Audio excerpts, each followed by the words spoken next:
আসসালামু আলাইকুম সুপ্রিয় শিক্ষার্থীরা, আজকে আমরা তোমাদের সামনে হাজির হয়েছি ইংরেজির basic to advance grammar course নিয়ে। আমাদের সকলেরই ইংরেজিতে ভয় থাকে বা ভীতি থাকে একটা, তো আমরা চেষ্টা করব ইংরেজির ভয়কে দূর করে আমরা একটা কিভাবে পরীক্ষায় বেশি নাম্বার উঠানো যায় বা এ প্লাস নিশ্চিত করা যায়, আমরা সেটা চেষ্টা করব। তো বেশি কথা না বাড়িয়ে আমরা চলে যাই আমাদের টপিকে। আজকে আমরা শুরু করব ইংরেজির একদম basic topic parts of speech দিয়ে। কি দিয়ে শুরু করব? পার্টস অফ স্পিচ দিয়ে। আচ্ছা, একটু খেয়াল করো, পার্টস অফ স্পিচ কাকে বলে? আমরা এতদিন সবাই জানি যে বাক্যে ব্যবহৃত প্রতিটি শব্দকে কি বলে? পার্টস অফ স্পিচ বলে। তার সাথে আরেকটা জিনিস তোমরা একটু অ্যাড করে রাখবে, সেটা হচ্ছে অর্থবোধক বক্তব্য। সেটা কি? অর্থবোধক বক্তব্য। অর্থবোধক বক্তব্য। বক্তব্য হওয়ার শর্ত কি? অর্থবোধক হইতে হবে। আমি যদি অর্থবোধক কোনো আওয়াজ বা শব্দ সেটা যদি অর্থবোধক না হয়, তাহলে সেটা কি বক্তব্য হবে না। তাহলে অর্থবোধক বক্তব্যের এবং বাক্যে ব্যবহৃত প্রতিটি শব্দের তার ব্যবহার অনুযায়ী শ্রেণীবিভাগ করাকে বলে পার্টস অফ স্পিচ। তাহলে আমরা কি শিখলাম? বক্তব্য, অর্থবোধক বক্তব্য এবং বাক্যে ব্যবহৃত প্রতিটি শব্দের ব্যবহার অনুযায়ী শ্রেণীবিভাগ করাকে কি বলে? পার্টস অফ স্পিচ বলে। আচ্ছা, এবার আসি কোশ্চেনে। পার্টস অফ স্পিচ কয় প্রকার?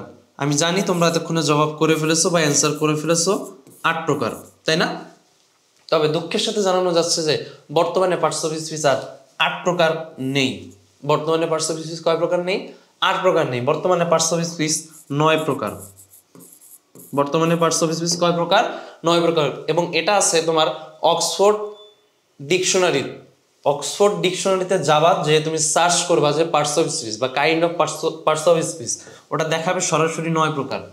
এবং ওদের যে অনলাইন ইউটিউব চ্যানেল আছে অক্সফোর্ড অনলাইন ইংলিশ, ওখানে ওরা সরাসরি বলে দিয়েছে যে পার্টস অফ স্পিচ 9 প্রকার।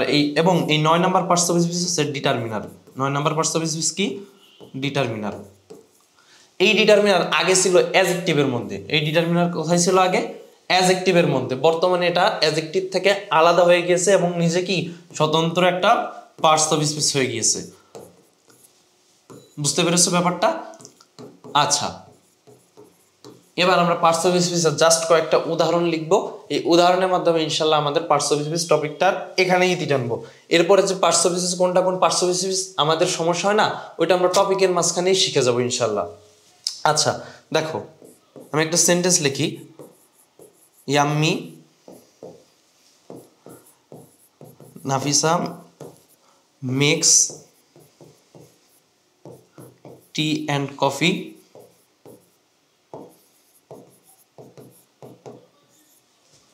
for me regularly.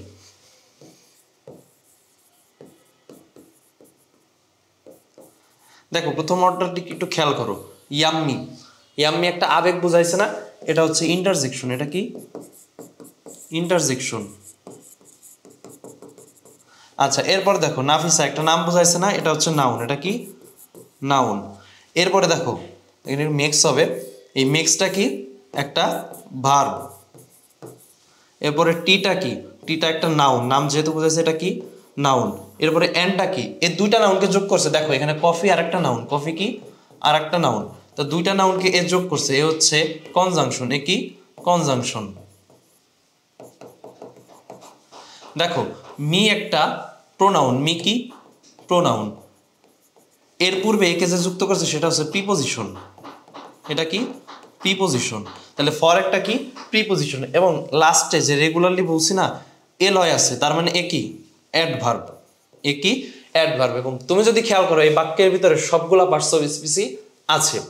তাহলে আমাদের বাক্যে নির্ণয় করতে অনেক সময় বলে একটা ওয়ার্ড থাকে, ধরো যে এই মেক্সের নিচে আন্ডারলাইন করা আছে, এটা কোন পার্টস অফ স্পিচ আসে মাঝে মধ্যে পরীক্ষায়।